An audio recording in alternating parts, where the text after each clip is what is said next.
science and the ethical engagement of the scientific community, and the vision that envisions science for the many and not just for the few.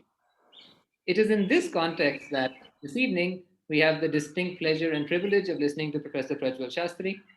Professor Shastri is an astrophysicist who specializes in the study of black holes and galaxies. In addition to their substantive body of scientific work, Professor Shastri has, through their work and writing, also engaged extensively with the relationship between science and society. Professor Shastri holds a PhD from the Tata Institute of Fundamental Research in Bombay, which they then followed with postdoctoral stints at the University of Texas at Austin and the University of California at Berkeley. They recently retired as professor from the Indian Institute of Astrophysics in Bangalore and currently hold an adjunct professorship at the International Center for Radio Astronomy Research in Perth. This evening, the title of Professor Shastri's talk is Science is for Everyone, but what does that mean for scientists? Now, I don't know whether we call it the floor in this in this Zoom medium, but whatever we call it, it's yours, Professor. Please, over to you. Thank you very much. Thanks very much for inviting me to speak here, both in the company of many friends, even among the previous speakers, and also it's an honor to be invited to something that is in the memory of Mahavir Narwal. So, really, thank you very much. I will just share my screen and. Oh, why is it asking me for so many options? Okay.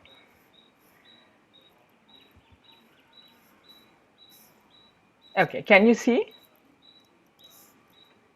Okay, so yeah, as was already said, this is the title of my talk. I would like to start by remembering a fellow astrophysicist and friend, Ratnashri Nandiwada, who we lost to COVID last month, who not only believed but also lived many of the things that I'm going to talk about. So, to describe briefly what astrophysicists do, astrophysicists try to study the night sky and things that happen there and understand that using the laws of physics.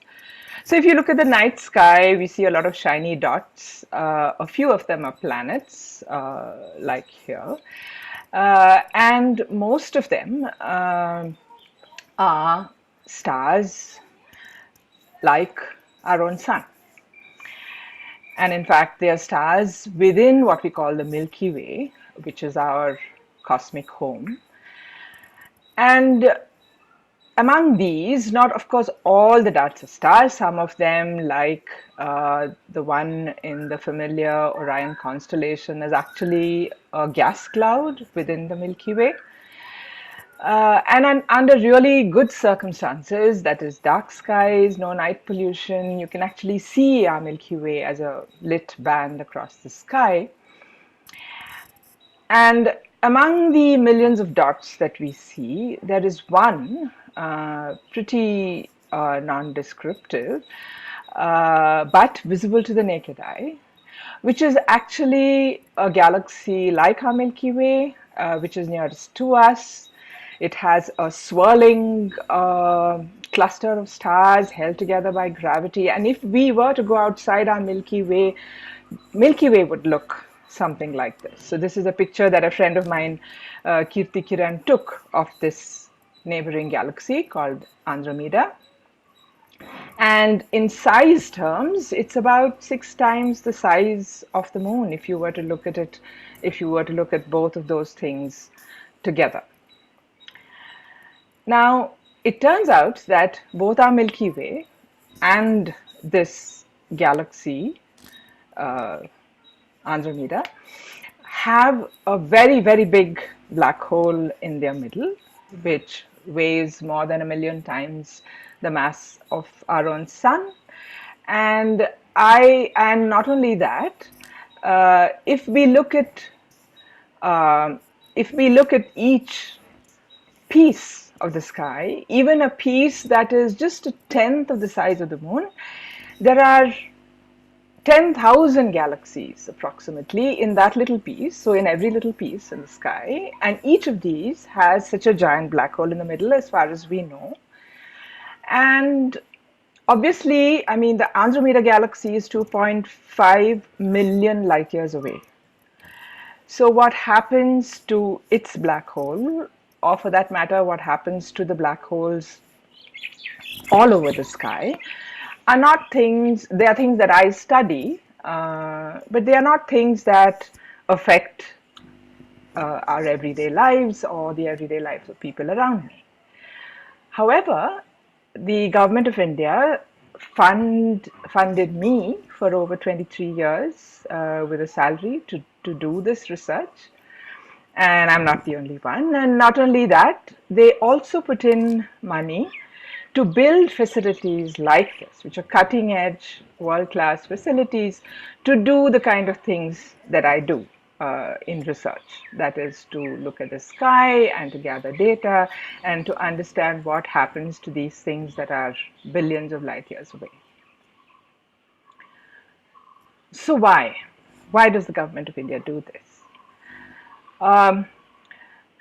We must go back to India's science policy resolution, which was articulated in the 50s, and it was actually adopted by Parliament. And these are some quotes from the text of that. It says, the intense cultivation of science on a large scale has radically altered man's material environment, provided new tools of thought, this is important, and has extended man's mental horizon, influenced by the basic values of life, and given civilization a new vitality and dynamism. So, this was the rationale that the government used to formulate such a policy resolution and say that they will foster, promote, and sustain the cultivation of science and scientific research, pure science, applied science, and educational science. So, in other words, there was a vision that was articulated that science driven policies, which obviously seemed like the right thing, would be enabled by policies for science, for the development and expansion of science within the country. So, in fact, the idea of scientific thinking in our citizenry, the idea of scientific temper, is being enshrined as a fundamental duty of citizens in our constitution. And it says, so Article 51A, it says to develop the scientific temper, humanism, and the spirit of inquiry and reform. So it's a very strong statement, and it turns out it's not mere words, because science is indeed a mandatory subject in schools. I mean, this is something we take for granted, but it was something that was a consequence of deliberate policy. Science is a mandatory discipline in tertiary education. Many science institutions of excellence were generously funded by the government, and large science funding agencies were created. So the question is, what has been the actual impact in the public sphere of all this funding into science? So if you take the example of the pandemic, to start with some positives, for example, the Chhattisgarh state government was reported as having taken very proactive measures as early as in January of 2020. The administration set up a team to handle the COVID pandemic. They began screening and so forth, started the home quarantine process as a consequence of tracing contacts. And so by the time the first case was detected last March in Chhattisgarh, the government was reported as being prepared and so on and so forth. The example of Kerala, of course, is much better known. I only will give a snippet here of a little story of a family where the person who was affected by COVID said in the end that, thank God I was in Kerala. But there's many reports of how Kerala did really well with tackling the pandemic, and in fact Thiruvananthapuram in the end reported a negative of excess deaths compared to normal, which is what you would expect given all the lockdowns and so on. On the other hand, there was a whole bunch of other stuff. For example, cow urine being advocated as a treatment. It was said that it was requested or urged from the population to bang plates on some particular day. And when that actually happened, I mean, supposedly it was for the doctors, but when it actually happened, there were claims that the cumulative vibrations rendered the virus ineffective. There were claims that NASA data shows that the virus has receded, all kinds of things. And some of this does get credence by things like this, which is Government of India, Department of Science and Technology program to encourage so-called cow science. So, of course, the pushback says what is wrong in investigating any science question, and of course that is true. But if you look at the actual wording of how this is being formulated, you will see that it's not about testing a hypothesis, but it's about just an already sort of assumed truth for which some sort of scientific evidence is being sought. So, I mean, basically, we have a conundrum in our public sphere that we have embraced modern technologies in daily living. Take mobile phones, take the fetal diagnostic equipment, take the excitement with Chandrayaan. That's another thing that if there's time in the end, I will dwell more on. But Chandrayaan 2 especially was a mission to the moon, and it was meant to be a mission that would land up with a soft landing of a survey craft. But what was emphasized in the public sphere was how India would be the fourth country to have achieved this, not what is the scientific outcome from the mission, not what new we would learn about the moon or any of that. And mind you, the first time this was achieved was way back in 1966, and we were going to be the fourth nation. Of course, we weren't, because that soft landing didn't happen. The scientific returns still happened, but because it was the soft landing, exciting thing, fourth in the world didn't happen, that has again gone off the public sphere, and nobody is asking, okay, what have we learned new from this mission? So we accept all these technologies, but the same people don't recognize that the science that underlies all these technologies is something that one needs to take seriously. So there is use of technology, but there is not a use of scientific thinking to understand even simple natural phenomena around us, right? And there are so many examples of that. For example, this is a picture of me with a bunch of friends on the rocky outcrop in Lal Bagh in Bengaluru watching the partial solar eclipse of June last year. And that is a very popular spot, frequented by a lot of people, but at that time there was virtually nobody there. There was virtually just us and a couple of others. And the whole town was indoors, watching the eclipse on TV. Instead of outside, and one can ask the question, why? So one, of course, is our early science education, where the education values information load over understanding. It has sidelined learning by doing. It is conveyed in an authoritative rather than debatable fashion. It has built a culture of unquestioning obedience. And it is thought of as a subject rather than a way of life. And all of this has been elaborated quite a bit when Jam gave his talk on in this series, and perhaps by some of the others as well.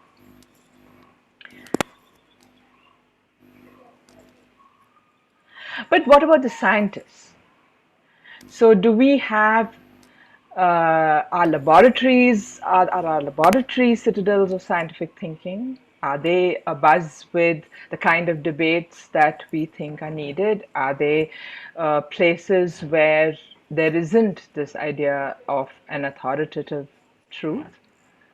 And what about science communication and outreach?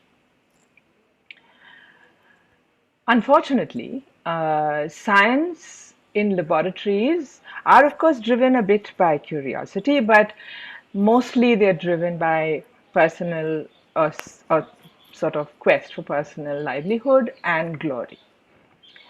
And it's surprisingly few scientists who actually engage with lay audiences.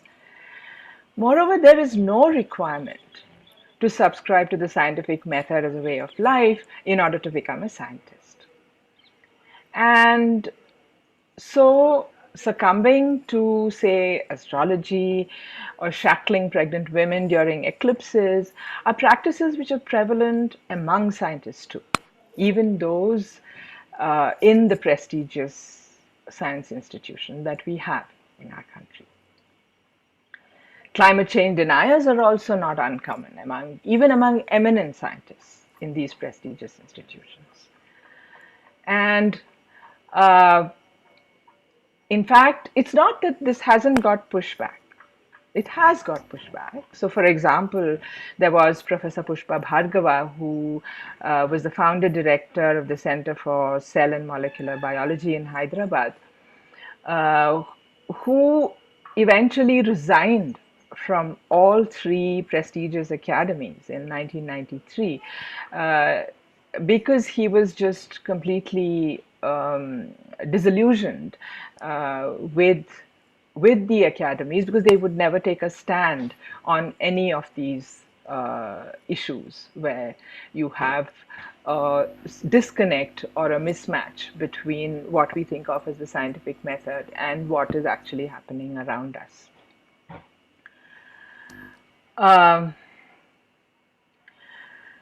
So why is this? Is it because science is not funded enough? Will heavier funding for science research and development change the regressive climate within scientific institutions and therefore outside of institutions? It's a valid question. And I mean, so I'm asking this question in the context of what I just said earlier.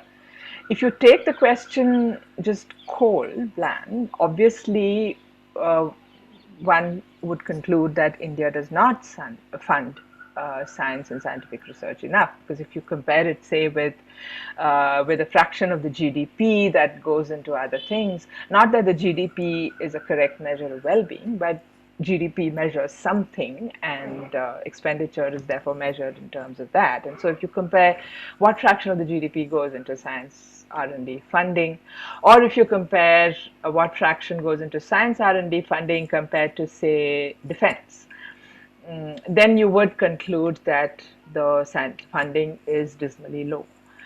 But my question here is not that. My question here is, if science is funded even more, would it address this conundrum that I'm talking about? And some of you may recall that during the 2017 March for Science, the first demand was increase in funding for science. This is not to say that I didn't agree with the March for Science vision or tenets. I was very much part of it, as you can see from this photograph. But I do disagree that more funding for science will result in more cultivation of scientific thinking, both within the scientific establishment and outside. So what are the facts?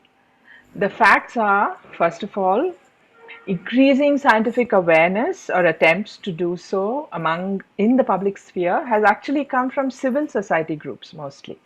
People science movements, Breakthrough Science Society, these two are countrywide, and many other state level and local such entities. It was the All India Save Education Committee which brought media and public attention to mythology passing for science in high school science textbooks. So this was not even mythology passing for history, it was mythology passing for science. At least that's what happened in Karnataka. And it wasn't the scientists in the Indian Institute of Science or even in my institute or any of these that brought to light this, because we are so disconnected from what is happening in science education in schools. We had no idea until this was splashed in the media. Another example is the anti-superstition bill, which has been passed in Karnataka many months after it was passed in Maharashtra as a consequence of the killing of Dr. Narendra Dabolkar in 2017. But it got passed in the legislature due to leadership by the Pragatipara Mathadishara Vedike, which is a progressive religious institutional leaders forum. Not the lead was not taken by scientists. So it's interesting to go back to an analysis which was done by Bhalchandra Udgaonkar and published in the Economic and Political Weekly in 1970 of the implementation of the Scientific Policy Resolution of 1958 that I mentioned earlier. So there was this big conference where about 150 to 200 people deliberated. They were, I think, from spheres of science research, maybe CSIR, science education, and so on. And Professor Udgaonkar then wrote an analysis and published it. And interestingly, he doesn't mince too many words. So the purpose of this conference and the purpose of his analysis was to look at the question of how well has the policy resolution been implemented? Does the policy resolution need modification? What are the lacunae and so forth? And these are just some quotes from his analysis. So he says, scientific policy resolution is an admirable document and needs no modification. He also says government support to R&D has been quite copious, with a doubling time of 5 years. He says universities, research laboratories, etc. have produced many qualified scientists and engineers, and that number has grown very rapidly. So he says, if you look at the infrastructure and what the government has funded, we are no longer underdeveloped in building up infrastructure for science and technology. Remember, this was in 1970. But, he says, we continue to be poor as a country. The national science managers still harbor what he calls an underdevelopment syndrome. He says we're paying a heavy price for still being dependent on the West for intellectual support, for technology support, for so many things. And we are paying a heavy price, not just in actual fiscal terms, but in terms of breeding frustration in the scientists and engineers who are being educated, and it is resulting in a brain drain. He also comments on a very sad lack of dialogue between universities and national laboratories. And he talks about how democratization and a sort of an esprit de corps that ought to have been nurtured and fostered within scientific institutions as per the Scientific Policy Resolution in 1958 has not happened. So, in other words, he hints that there needs to be democratization and there needs to be accountability. So these are just some quotes from the conclusions of his talk. He says the impact of science on society, which means the utilization of scientific concepts, methodology, materials, and manpower for nation building activities of all kinds, for innovation, not just technological, but systems analysis approach to problems of health, social affairs, education. In fact, the whole fabric of national activity. This is his canvas when he's trying to assess the impact of science on society. And he says it must also include, the impact of science on society must also include attack on problems that are created by science, which he lists as pollution, changes in life patterns produced by urbanization. And he says that all of these are yet to receive active recognition, not just by the government, but also by the scientific community. And this situation has to change, and that scientists have to take responsibility. So, how can scientists be truly accountable? So, are you seeing some green streaks across this? I don't know how to get rid of it. I don't know where that came from. Is it a big problem? Should I just continue? You have to disable user annotation, or you can just continue. Oh, okay. I mean, it's not a big problem. If you want, you can just go on. So you can see my annotations? Those lines, yes, we can see those. No, the text at No. the bottom. No. We can see the slides perfectly fine. It's just those two lines on top. Okay, so then I'll just continue.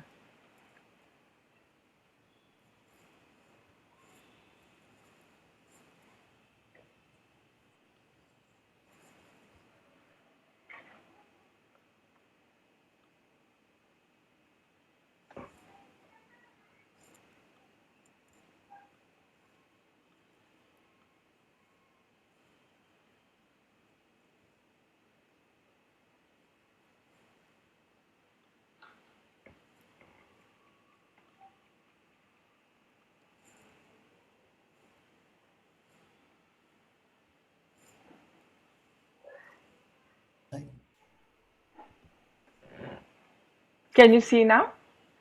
Yes, and the lines have also gone. Okay, I don't know.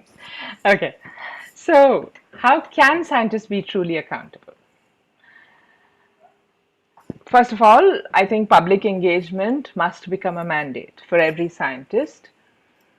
I would say outsourcing of science communication is not the right way to go. This is becoming quite common in the last decade or so, that scientific institutions are realizing that they're maybe not getting enough PhD students or whatever, and therefore outreach is important, and therefore they are funding scientific outreach, but they tend to not require it of the scientists themselves, but hire someone else to do this. And I'm saying that actually public engagement must be the mandate of every scientist. And when I say mandate, I mean that they should be, just as we are as scientists evaluated typically mostly on our research publications and maybe a tiny bit on our teaching, we need to be evaluated more on teaching and on public engagement. Outsourcing, I mean, hiring science communicators is necessary and a good thing, but it should be their mandate to actually reflect back on the scientific institutions and on the scientists and get them to increase their public engagement and improve their public engagement.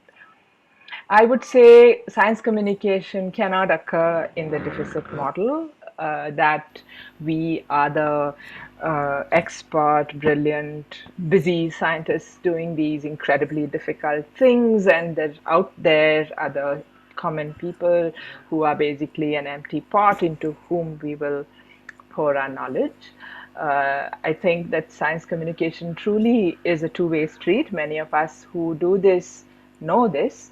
That science communication with any kind of audience, whether it's 10-year-olds or it's lay adult audiences or whatever, it's always a two-way street, and it always deepens one's own understanding of one's own specialty. And this, I think, is really important, and it's a really inspiring thing when people realize it in order to engage with the public.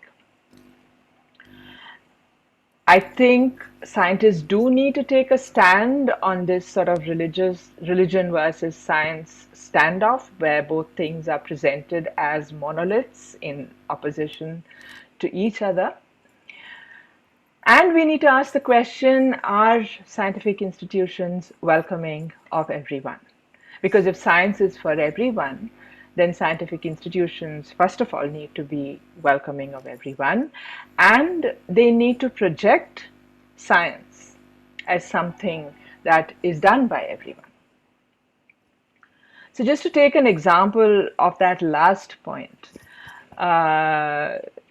Resonance is a science magazine published by the Indian Academy of Sciences every month, and it is targeted at sort of undergraduate science students and adult science buffs, and has overview articles on some science topics. So in March of 2017, as part of my work towards gender equity in the sciences, it came about that I guest edited one issue of Resonance, and we did that with an all-women authorship.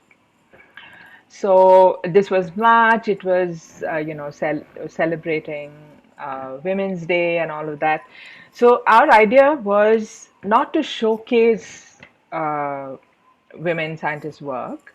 It was simply to demonstrate that women scientists are just regular, ordinary scientists like anyone else, who are competent not just to do science, but also to write science for a range of audiences like all scientists.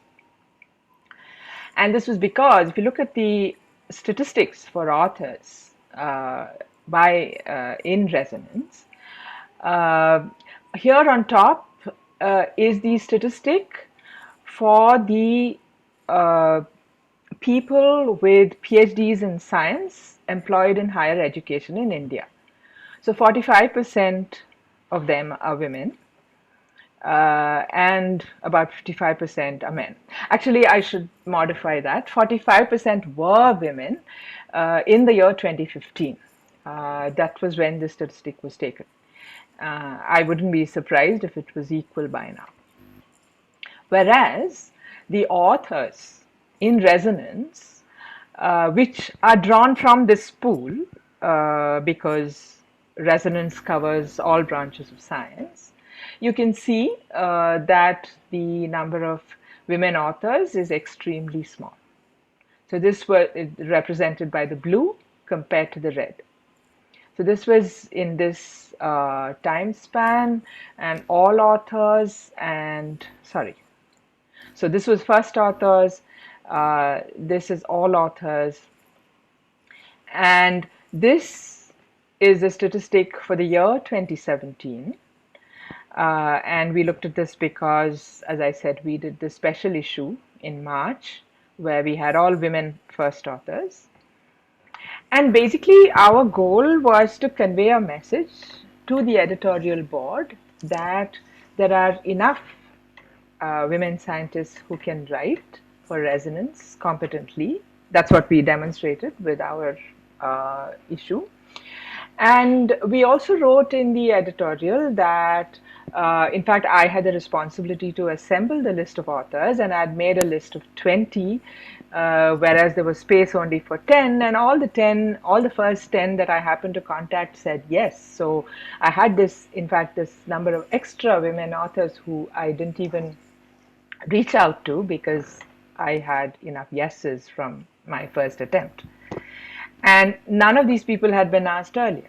So clearly there was no shortage. And we said that in our editorial, that there isn't a paucity of competent women who can write for Resonance, and therefore the author list needs to change in its gender fraction. But of course it fell on oblivious ears or eyes, and you can see that the statistic went right back to business as usual after March. And then the same thing was repeated in 2018. Again, there was this idea that in March it would be an all-women author issue. I declined to do it because I said that, we have conveyed a message, and so now it is up to the editorial board to just balance the gender ratio of the authors. But that was not to be, and so again there was this sort of what was beginning to become a ritual of all women authored issue. And then again, business back to usual, except I should say these two issues. One was edited by TNC Vidya and one by Satyamurthy, where there's a much more balanced author. I don't know if that was deliberate or not. I haven't asked Vidya about it, but it's interesting to see the trend. So clearly, we are not even showing that our enterprise is welcoming of everybody, nor are we projecting that science is something that everybody can do, and that needs to change. So, science for everyone, I think, means internalizing that we scientists are publicly funded and therefore accountable to the public. Science for everyone means understanding that striving for a scientifically minded citizenry is an obligation, and given the current circumstances, it is an imperative, in fact. Science for everyone means recognizing a stake in a scientifically minded citizenry that can hold the scientific enterprise accountable. It needs to be seen as a plus. And science for everyone means not just acknowledging, but striving for public ownership of science. And that is the way in which then scientists can be held accountable. Science for everyone, of course, means that the scientific enterprise needs to reflect on whether its demographic is indeed for everyone. Whether it's along the dimensions of gender or caste or English language or rural hinterland versus urban or whatever. So, my order got messed up there. So I just wanted to mention that the India March for Science series, India March for Science Bombay, webinar series, which occurred in solidarity with the Strike for Black Lives last year, and the Hyderabad Charter for Gender Equity in Physics are two such attempts to reflect and examine whether indeed the science enterprise is and projects itself as being for everyone. So I'll stop there. Thank you. Thank you, Professor Shastri, for that wonderful talk. If there are questions, and I'm sure there will be, please don't hesitate to just fire away. We particularly encourage any students in the audience to please, of course, don't hesitate. Just sort of ask what you want to ask. And if you prefer to enter your question in the chat, you can do that as well, whatever you're comfortable with. But we do encourage you to sort of just unmute yourself. Anybody want to? Hi, I have a question, Rishi. Hi. Hi. Thanks for the talk, Prajval. I mean, it was a really, really interesting talk and just a wide variety of. So one of the questions that I was kind of struggling through while we were talking about science as an establishment of the kind of seeing that we're seeing, especially seeing the state support for science and science as a project of the state in terms of projection of a certain kind of pride or national pride or something like that. I mean, so one of this, and as well as while trying to kind of also when we also trying to, for scientists to seek democratic accountability, one of the questions that somehow just struck my head was that of the India Neutrino Observatory, right? So that was actually very interestingly because you actually had like state which was actually supporting a very valid scientific project, but we also had a lot of kind of like what we call rabble rousing that was essentially done against it, right? I mean, so how do we really see with these kind of contradictions also as scientists in society, right? I mean, so that was another kind of question that I was just kind of thinking about. So yeah, so maybe Indian Neutrino Observatory in a way is a good example, although it's a bit of a sad example because it did have some of the components that I was talking about, right? It did have scientists involved in it who always held themselves, in a sense, publicly accountable, who engage with the public and all this sort of thing, on the one hand. But on the other hand,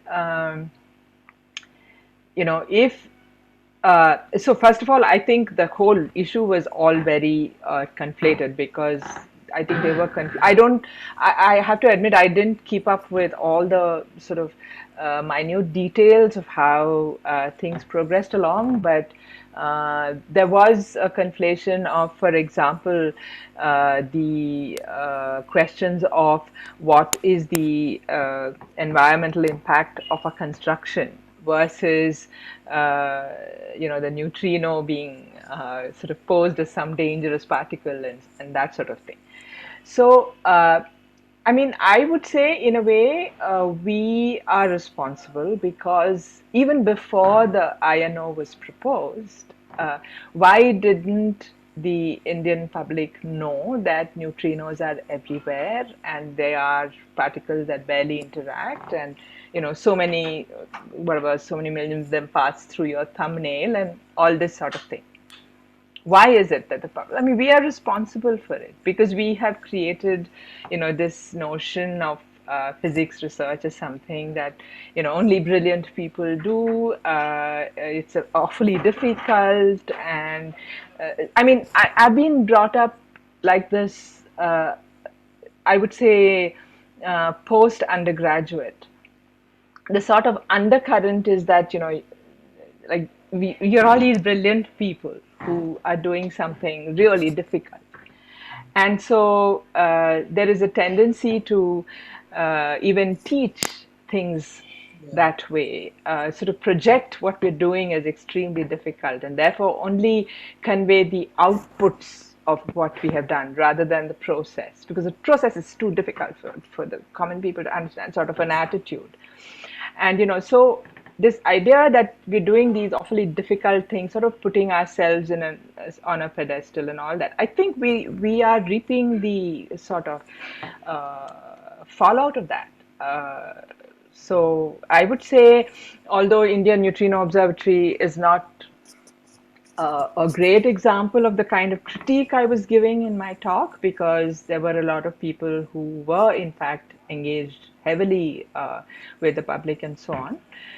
In a sense, despite that, there was negative fallout because of, I think, the legacy, this long legacy of scientists not having engaged with public enough. I don't know if that answers your question. If you have a more specific question, No, that was kind of question. Thanks. Yes. Oh, somebody wants to take the presentation off the screen. I'll stop share. So there are 2 or 3 questions that have popped up in the chat. Would people like to just sort of just say out what they were asking, or I can read them out if that's preferable?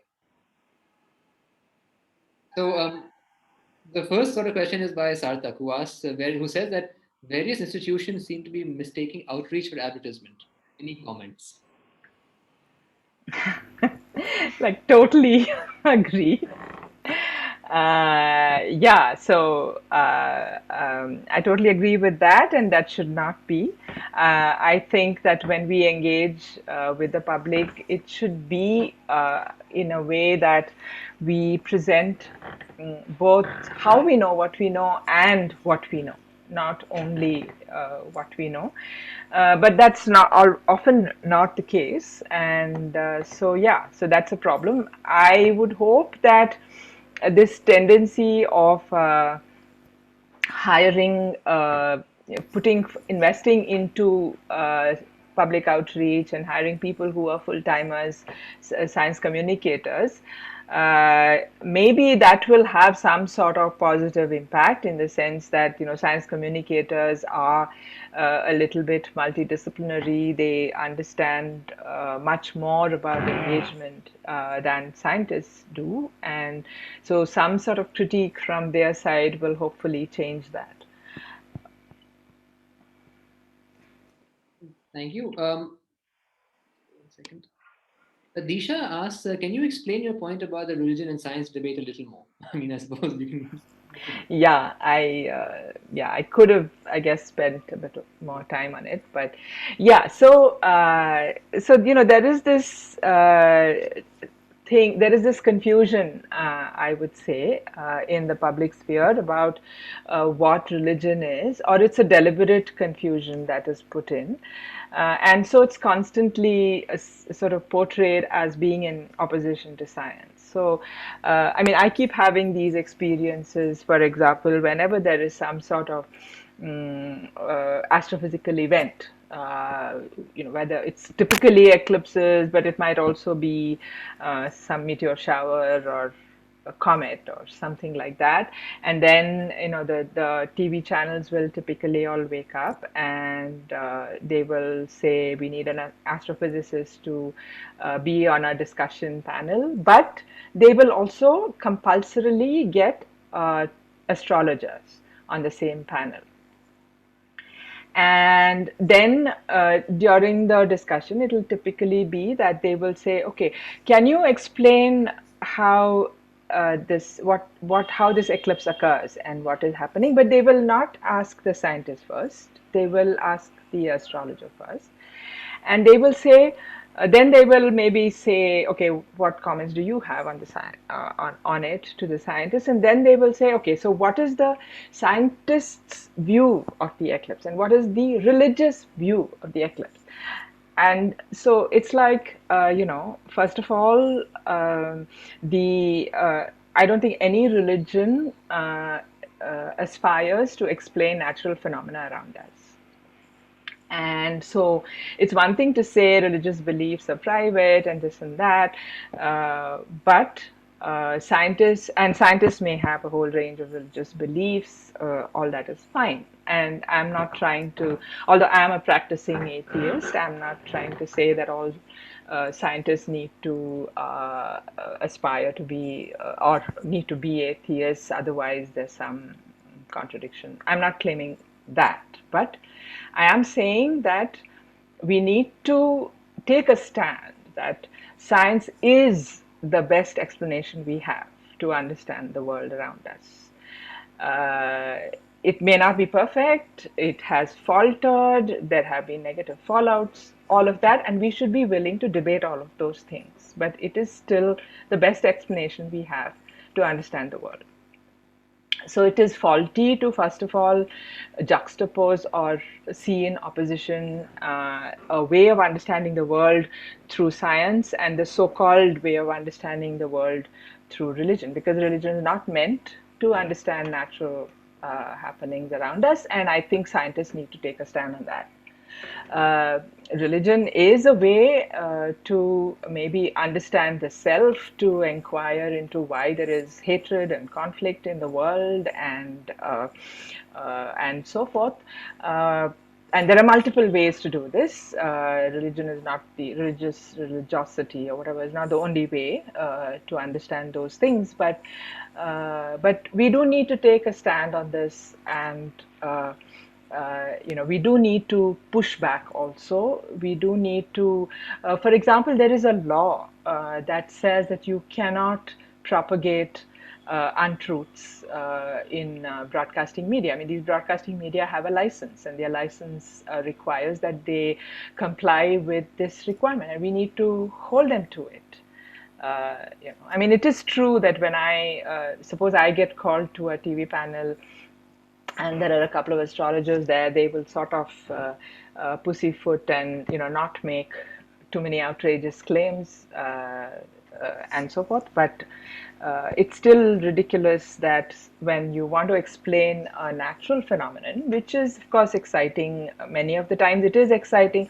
Some of the time it's not even exciting because it's some penumbral lunar eclipse which you will not even notice, and still they'll make a big deal out of it, and this, that, and the other. And then when they'll call a scientist, and now I stopped saying no. I mean, it used to be that I would say no. I mean, I don't want to waste my time, but But I feel that now things are so bad that if we don't go, it's ridiculous. So then you go and it's this penumbral eclipse and you say, you're not going to notice anything, you're not going to notice any difference in how bright the moon is. And so then the astrologers will say, yeah, from a religious point of view, we say that it's okay. You don't have to, practice all the, whatever, 35 practices that we normally recommend. And this sort of completely meaningless assertions. But there are still people who get taken in by them. So yeah, I mean, scientists do need to come out in large numbers and take a stand. That's what I sort of meant, regardless of what our individual religious belief might be. And I'm willing to debate much more if you want on this point. There's a question from Devdatta. Devdatta, could I request you to just sort of unmute your mic and ask it? It's quite lengthy, so maybe please go ahead. Yes, thank you. Thank you, Prajval, for the talk. It'd be lovely to have charts and plots that are inclusive of non-binary folks in science. I think there's a lot of binary charts I saw. Coming to my question, I have been working as a science communicator for an external organization for a while, for about a year. Before that, I was doing science myself. But in this last one period, I've seen a lot of scientists who tend to see this outreach effort that they have to participate in as something like a moral high ground, as something that they're doing out of favor. And I was wondering whether there is some kind of possibility that mandating science outreach will further these behaviors, as opposed to maybe talking people into this. Is there a possibility from your experience? What's your thought on that? Okay, so to respond to your first point, I see it as a conundrum that I'm caught in, because I myself don't subscribe to the notion of the gender binary. But the way I explain it to myself is that gender is a dimension along which discrimination occurs. There are many others. There's caste, there's English language, and all these many other dimensions. But the gender dimension, even though I don't subscribe to the gender binary, it does have data. So I would say the gender binary is a sort of oversimplistic or even fraught notion, but we do have data on it which demonstrate very clearly that there is discrimination within the system, that there are barriers within the system. So I would still sort of show these data, because those are the only things I have to say that the scientific enterprise claims to be a meritocracy, but it actually isn't. These data show that it isn't. I don't value that binary description more than just that. And I would love to, learn how I can kind of be more consistent with the fluid notion of gender and still show these figures, because it's not like,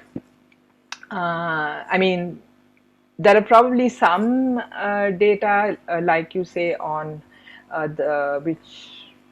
on the non-binary, but not a whole lot. Certainly not the kind of data that I showed. But I'm happy. I'm open to learning how better to do it.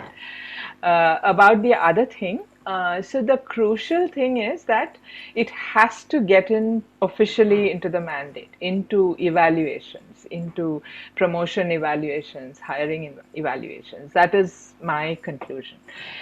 Because in my experience, if so somebody, for example me, putting aside time for public engagement, that doesn't get me any brownie points.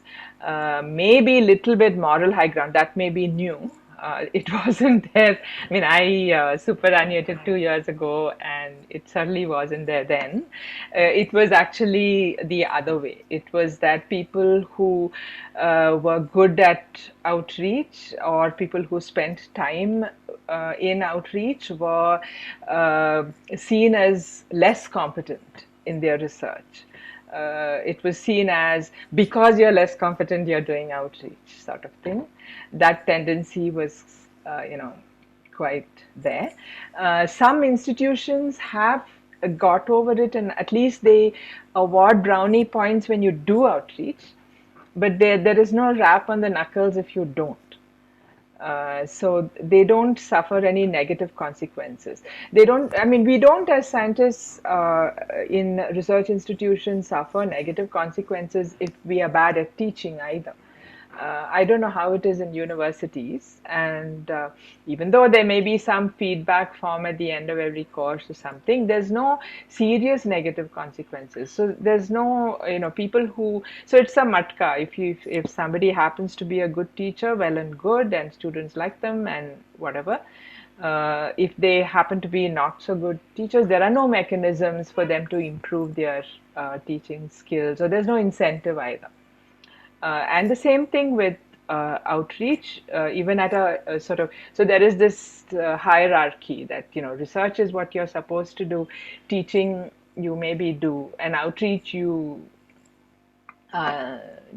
it's even sort of regarded as even lower in the hierarchy. That needs to change. Unless that changes, and unless it gets into a solid criterion when people do evaluations, I don't think it's going to change. Thank you so much for that. Gautam?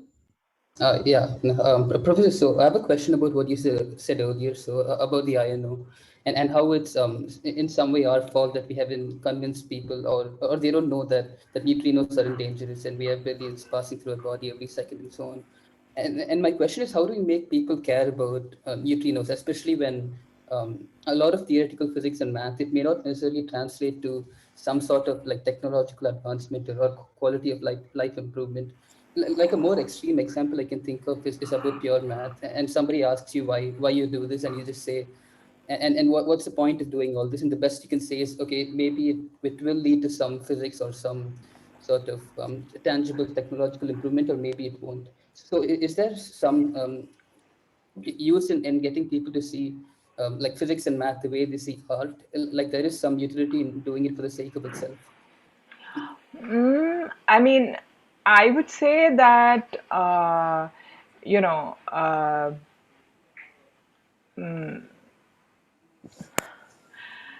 I don't think utility is necessary in order to engage people. I will just show one slide just to convince you. This was during India March for Science in 20. Why isn't it allowing me?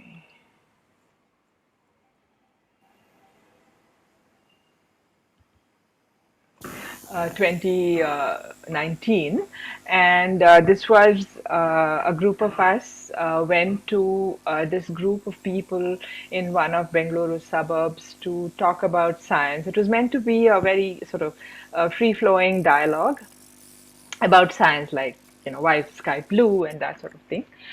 And the things we were talking about weren't things necessarily that affect people's lives, but they were just curiosity questions. And these people, I mean, they were extremely engaged. And if you look at the profile of these people, this was a Dalit organization which organized this event on the terrace of a house where they had their office in one of the sort of relatively not affluent neighborhoods, and all the people you see there, except maybe this person in the white and these children, all the adults you see here are domestic workers, Some of the men at the back were other daily wagers, auto rickshaw drivers, and so on. And so it was a very mixed group, but all from the daily wage working class. But there wasn't any sense that, what use is this and we're not interested. So I think, uh, I mean, I don't have a specific answer to your question about how can I make neutrinos exciting for somebody or mathematics exciting for somebody, but so I'd have to think about that, and I'm sure if you thought about it also, you would come up with something. But I don't think the utility is a necessary condition. That's not my experience at all. Whether it's lay audiences or children or whatever. Where people are not engaged, in my experience, I have encountered high school students, for example, who are from well-off schools, and there I do find a sense of apathy and like rolling eyes. We've seen that before, kind of a thing. And there is, I do sense a distinction in the sort of excitement that we are able to very, very trivially generate between students in well-off schools compared to students in underprivileged schools. And I don't know exactly why that is. Some friends of mine who are expert teachers tell me that it is to do with the children's aspirations, and that the ones in the well-off schools at that age, high school age, they're already into aspiring for a livelihood. So for them, this is no longer, I mean, they've gone beyond the curiosity thing, and it's already about livelihoods. Whereas in the underprivileged schools, the children sort of know that, I mean, their livelihood will come from washing dishes or whatever. So then this becomes purely about curiosity, and they're just like sponges, and they're willing to listen to anything you have to tell them, or enjoy anything like stop, night sky watching or whatever. I believe Sarthak had a second question. Sarthak, please go ahead. So yeah, I have a second question, but I think before that, I think I will just add to a point which ma'am was talking about. It's so the thing about so this is my opinion. I may be wrong. I don't have that much experience in outreach. It's my personal opinion, you can say, but there is something of a saturation happening. So when we have been watching all these documentaries, TV shows, and whatnot, science news, it kind of it saturates us. It kind of makes us unempathetic to the new phenomena that are happening, or the value of the genius that people have already performed. So a vacuum pump, for example, may not look that appealing to a person who is just listening to a news about gravitational wave detectors. So when science outreach reaches them, it's just not that exciting anymore. Whereas to someone who has never heard of these things, they may be exciting. So this is just one point I was thinking about. I may be wrong here. But the question I have is uh, something like this. So I have been reading about like skepticism in science. By that, I don't mean I don't believe science. I am a PhD student. That is what I do for a living. So I believe, like, my work is fact checking and all that. But what I mean is, we see research which ultimately is debunked. We see a paper several years down the line, we see that that research was not right. They missed something, or it happens. That is how science works. So sometimes when we are having conversations, I tell people, this phenomena, people believed in this thing. People believed that you could treat a disease like this, and it took 50 years to realize that it is not how it works. and it is now very well known that even the things we think today are true, or we think medical science is well aware of these things, they are actually not. And even they are aware that 50 years down the lane, they will know these things were false.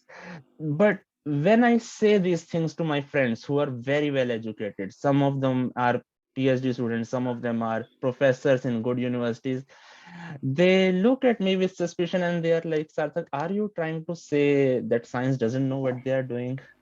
And I'm afraid with very, so to explain these things to them, I have to talk very long with very patience. But what happens if I take this conversation to our other people, where they have probably not studied science after 10th standard? What happens then to them? I don't want to discourage people from science, but I also don't want them to believe that science is a miracle, that just because some scientist said something or a paper got published or you saw news on Discovery Channel, it doesn't make it true. Tomorrow, 10 years down the line, it may be false. So how do we deal with, I would say, a moderation in science? Like we kind of stop believing that there are these miracles going to happen. Just this experiment is going to turn on, and they are going to discover something, and our lives will change. How do we say that that's not how it's going to work?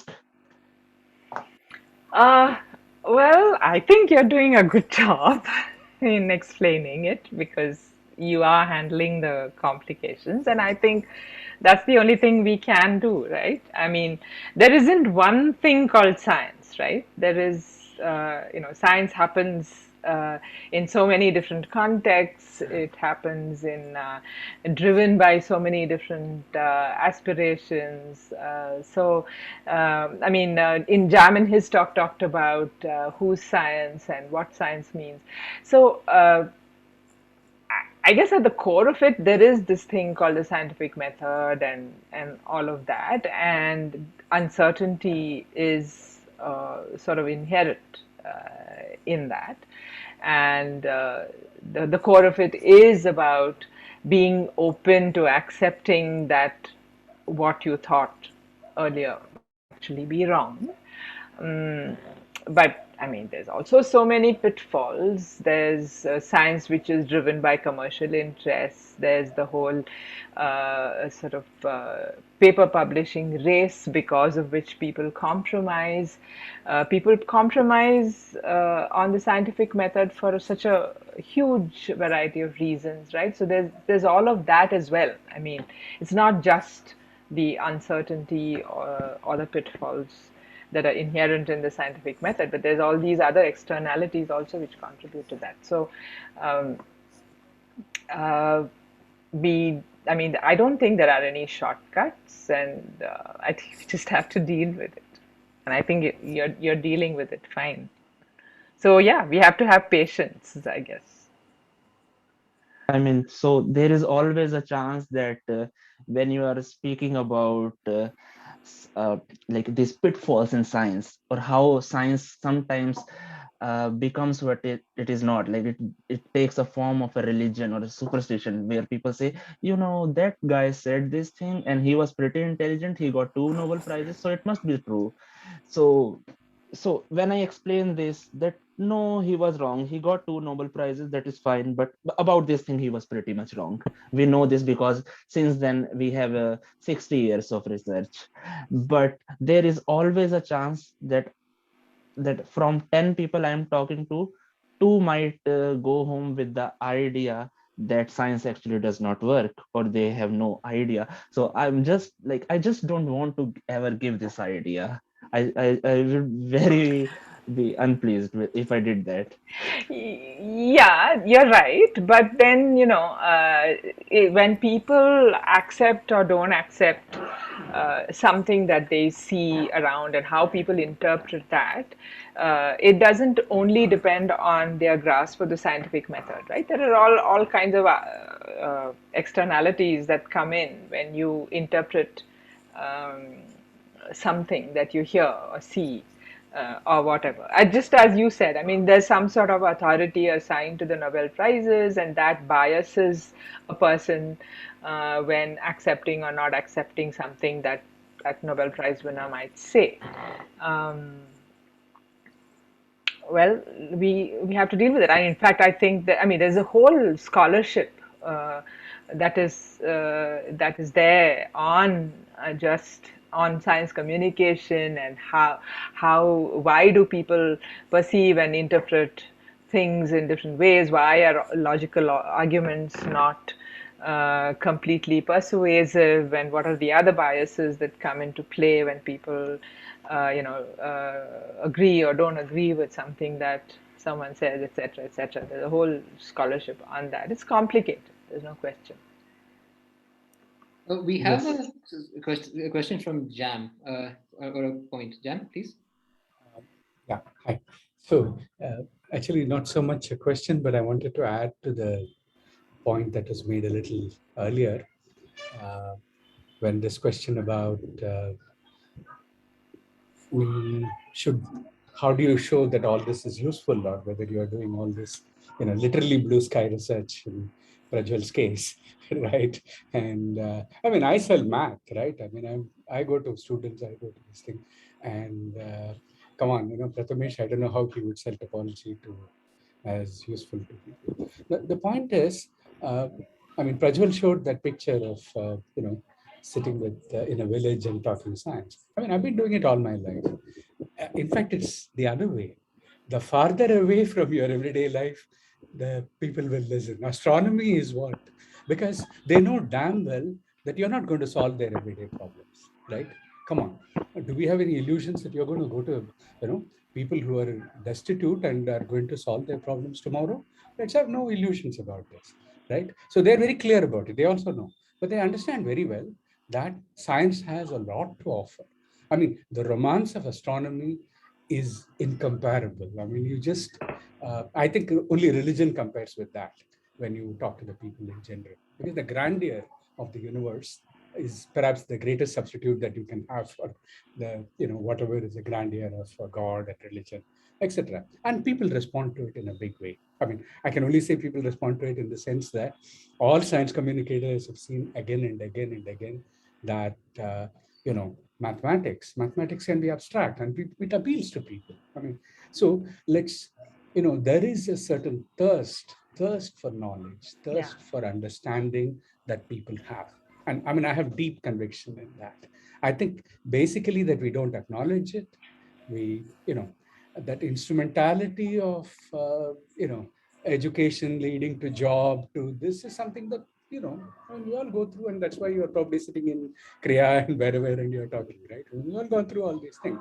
But in general, education is not about, that. And that's something that people intuitively understand. And if communication is at that level, to that intuitive core in people, in human beings, I think science communication succeeds. That's what I would say. I think use is something that we learn.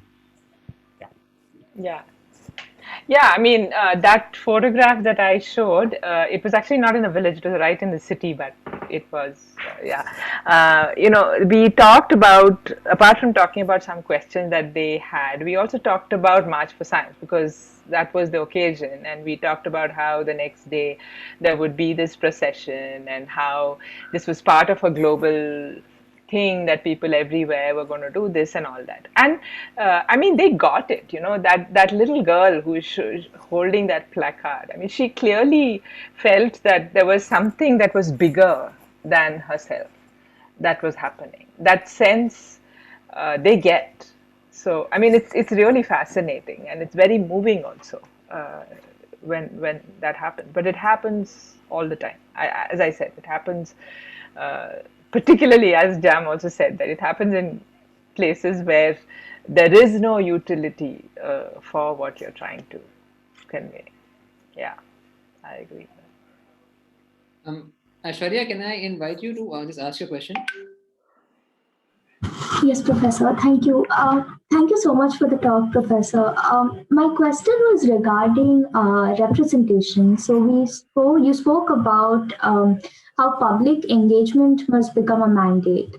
And I was wondering whether an increase, say we see an increase in this public engagement from scientists, won't the same unequal opportunities that was noted in the study of authors of the Resonance magazine kind of spill over to this domain too?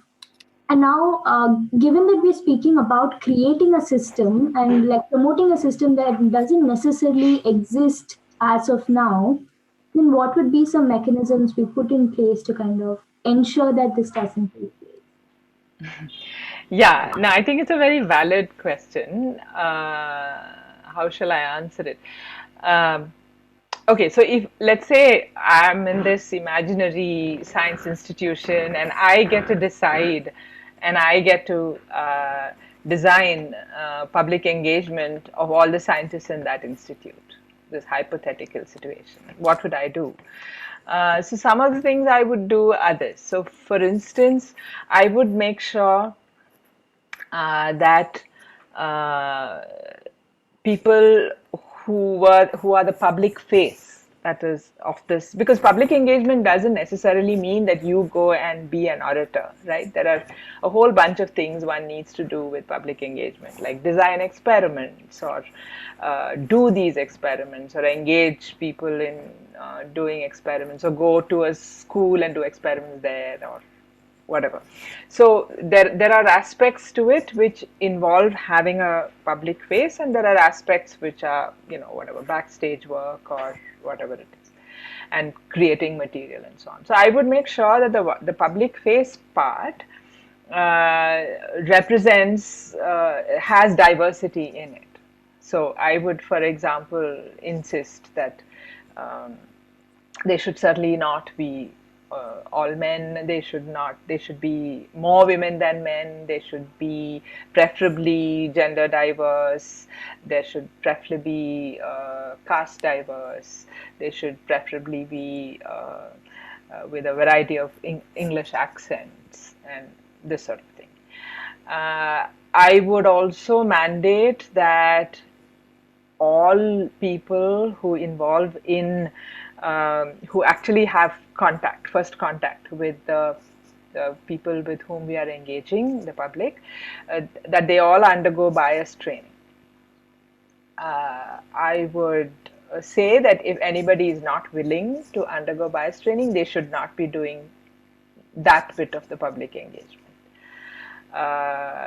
For example, there's a lot of stuff going on about how you have to mentor young people and all that. And what we are finding is that, for example, young people who come in to either be an intern or to just listen to a lecture or whatever, if they get into a conversation with scientists, then very often scientists will talk different things to the mentee depending on what their gender is. So if the young person is a man, then they will say, you know, you have to follow your passion and give it all you have, and you just, you know, all of that. And if it is a woman, they will say, you know, you need to be really good and you need to work really hard because you have to manage so many different things. You have to manage your family. And so they'll just, you know, say very different things. They will never tell a young man that he has to manage his passion and his family. This is just one example. So therefore I would say that a mentor has to undergo bias training before they are allowed to be first contact mentors. So things like that. I mean, these are just two examples. Does that answer your question? Yes, Professor, that clarifies. Thank you so much. Nagaraj has a question. Please go ahead and ask it.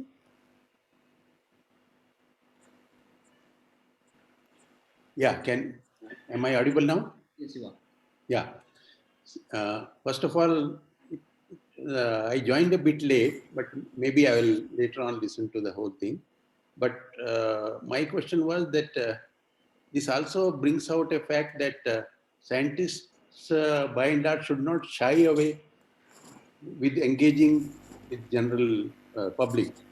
And well, it's very difficult to say that they should also develop communication skills, but to some extent, I feel they have some responsibility to communicate and how to communicate with general public.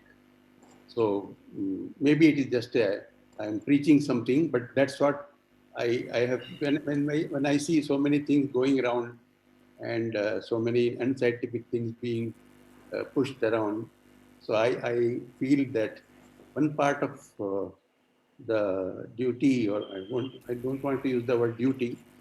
They should, I think, social engagement and engaging with general public should also be done as far as possible by as many scientists, if it is possible. That's all I wanted to say. Yeah, no, absolutely. And I don't see why all of us cannot be trained to do that. If we can be trained to do research, then we surely can be trained to do this. And I think Naina made a comment that even students should be involved in outreach. Absolutely, no question. In fact, it used to be the case. It used to be normal in the past. When I was a PhD student, we went to the Ooty radio telescope. Every Saturday, a lot of public would show up, and we took turns in, explaining things. And it was fun because when you do that, you also learn more about. We also learn more in the process. So yeah, absolutely, they should be involved. But what happens nowadays is that there is a tendency to say, do your data analysis and concentrate on that, and don't even go to listen to other people's talks. Just do your data analysis so that you can get that paper published. And so there is a sort of tendency to narrow the scope, which I have noticed in the recent past, which used to not be there when, for instance, I was a PhD student, where it was more free-flowing and that sort of thing. I don't know.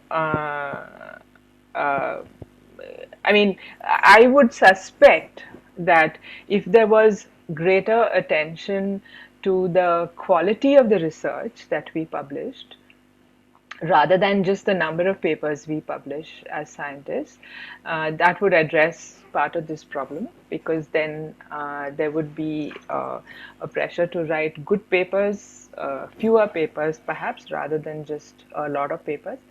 And then that would give scope for both deeper understanding of what we are trying to do and better engagement with others.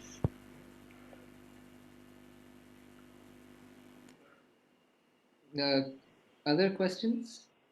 Oh, so I have a second question. Can I go ahead? Go for it, Ratnesh. Yeah. No, thanks. Actually, I think your talk did set me thinking about a lot of terms. So I was just generally. So I think this is another question that kind of came up. Is how much of it do we also see the kind of role that scientists are being limited to play in terms of the way we designed our institutions and especially the larger framework of higher education, right?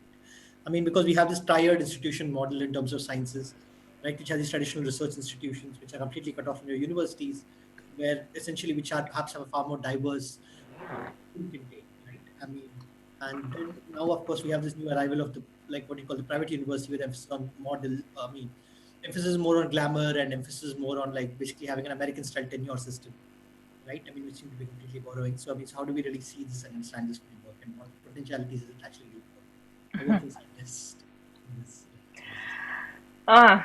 That's a huge canvas. But if you're just asking where I stand in that whole canvas, then I definitely don't endorse the idea of a tiered system where there are research institutions which are funded at a much higher level compared to the universities and so on. I certainly don't endorse, although I myself am a beneficiary of both of those. I got my PhD from TIFR, and I was faculty in Indian Institute of Astrophysics, which is sort of also that similar kind of thing, where we have no obligation, very little obligation to teach. I really missed teaching young people throughout my career. but most people don't miss it. They think it's an advantage that they don't have to teach, which itself, it's like hierarchies in every dimension, and I don't endorse that. But given the situation that we have, it might be. I think we should, to the as individuals, to the extent possible, we should increase interactions between universities and research institutions, and institutions can at least within the institution put some obligations that their faculty should teach in universities, and universities, on the contrary, should sort of welcome that, perhaps. It's very hard to actually implement things like this because the structures are so against it. On the other hand, maybe at some point it will become apparent that many of the things many of the processes that occur within universities are actually more conducive to creating a nurturing environment compared to these research institutions. Maybe the sort of demerits of an excessively competitive learning environment and research environment will bubble up, and then people will see the merits of not doing it that way. I don't know, but yeah, I'm certainly not comfortable with the trends that you just described. Prajit, please go ahead. Yeah, thank you, Professor. Thanks for that interesting discussion. I had a question that's related to the conversation we were having. And this is about the point you made about accessibility to doing sciences. And I recall the discussion, the first discussion we had where Jam said that we need to imbibe science as a way of life. For example, even when you are cooking sambar, you need to be able to appreciate the science there. But I also wonder, does this also have to do with the fact that people do not have access to actually be able to explore science and do science at community level? So we know places like, for example, Museum of Natural History, or maybe more active engagement would be possible in something like a makerspace.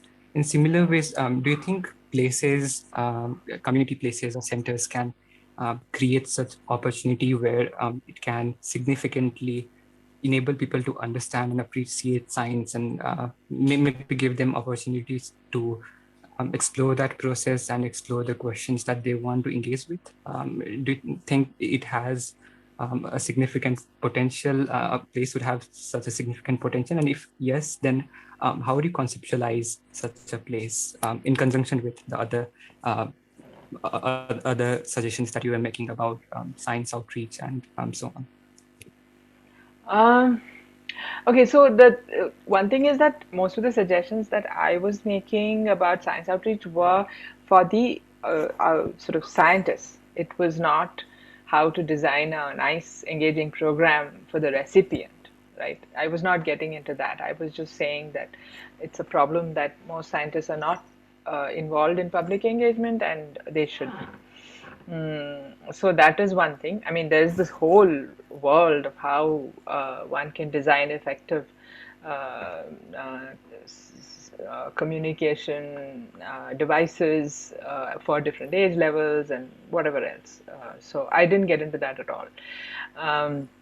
Yeah, I'm sure community centers can do a lot in engaging and so on, but there's also certain at a fundamental level there are problems which it would be good to address, right? First of all, I sort of briefly mentioned it, but that science is treated as a subject. I mean, there is this really beautiful film that some youngsters from Pune made for the science film festival, that science film competition and festival that Vigyan Prasad runs a few years ago, which showed a school in a village and this little child, and he would walk every day to the school, and he was really good at drawing, and he was good at observations, and so one day he was found doodling in his science class, and he was actually doodling some sort of sciencey stuff, but then the teacher saw it as drawing, and so the teacher, of course, scolded him and said he can't do it, and this sort of thing. So this sort of separation, artificial separation between what is science and what is art, and drawing and all that, it's a very sort of beautiful film. So there is this thing, these barriers that we build, saying this is language, this is science, and that is art, which itself is a flawed thing when it comes to pedagogy. There is the issue of overburdening the teachers in schools with content. I think our teachers in government schools, primary schools, everywhere would be much better enabled if they were not pressured so much to teach so much stuff, and if the textbooks weren't that heavy. So there is a whole sort of top-down pressure that is coming on them, which is, I think, negative. They are not even able to do activities which are specified in the textbook, let alone extra things, because they're so burdened.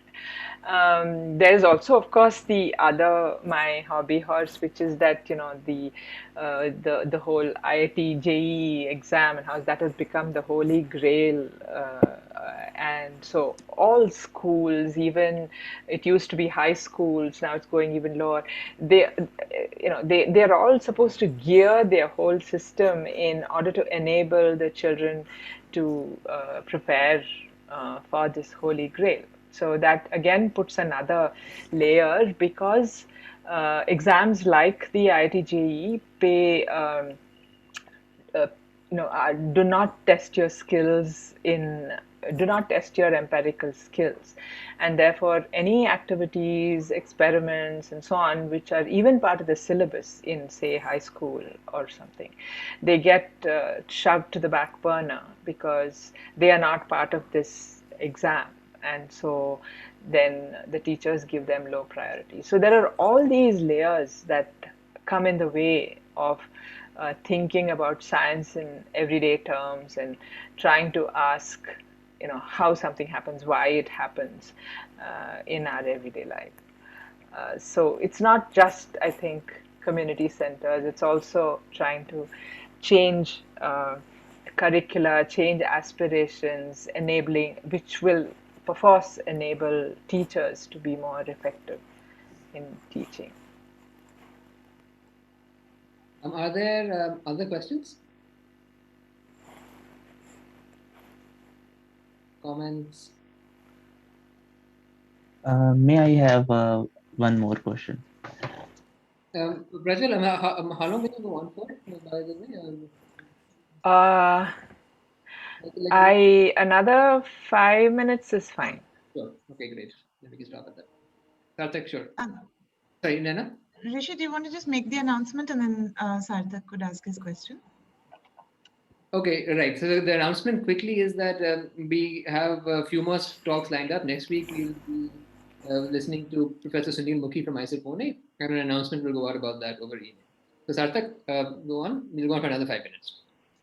Yeah, so there is this approach to outreach or public engagement where science is shown as a spectacle. Like you just show them what is out there, or you just say a few lines about it, rather than explaining why we are looking at it or why it is important. We just want to show them a pretty picture. Now, I'm not saying that public engagement without like it does not help. I'm not saying it will not help you. It helps. Part of the reason I think astronomy is popular is because of the pretty pictures. But other than that, and somebody just I forgot their name, and they did say that the grandeur of astronomy cannot be matched, whereas I would say particle physics is pretty interesting, right? And biology is pretty interesting, but they don't have pretty pictures.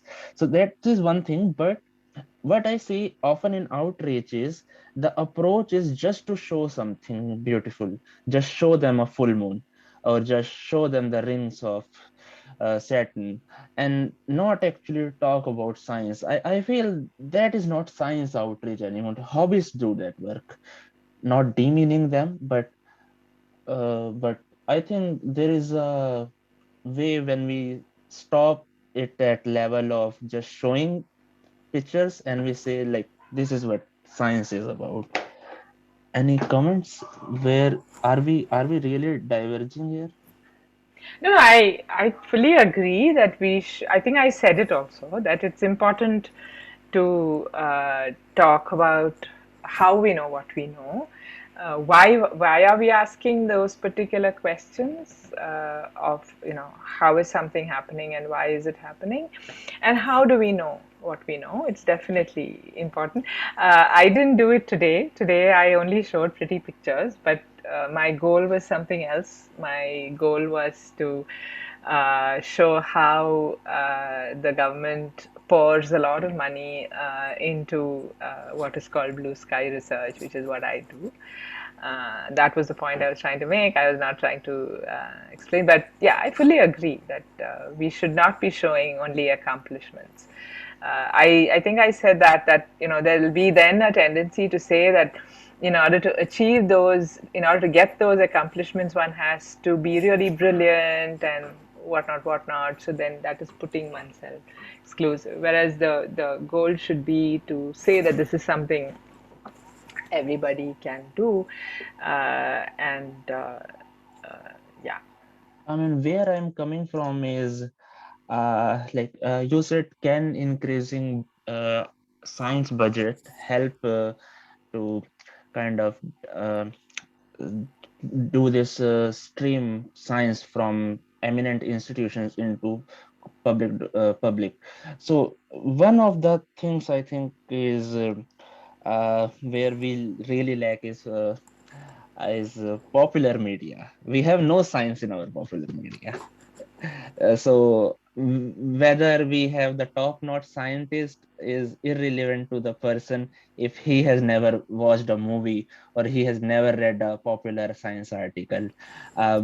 If science fiction is not there, I feel like it doesn't really reach the public. It wouldn't matter to masses what some scientists in a lab in Chennai just discovered. But one more thing is, so about numbers. Hello? Yeah. I think Professor Shastri may have to go. Okay. I'm sorry to cut you off that drastically. My apologies. But we're sort of already 10 minutes over time, unfortunately. Yeah, but the short answer is yes. There ought to be a lot more media presence of science in popular media. I agree with that. Okay, again, so let's all thank Professor Shastri for a wonderful talk and for a fascinating question and answer session. And next week, as I mentioned a little while earlier, we'll have Professor Sunil Mukhi from IISER Pune, and an announcement will go about that. But for now, let's just thank Professor Shastri again for your time. Well, thank you. Thanks a lot. Yeah. Thank you.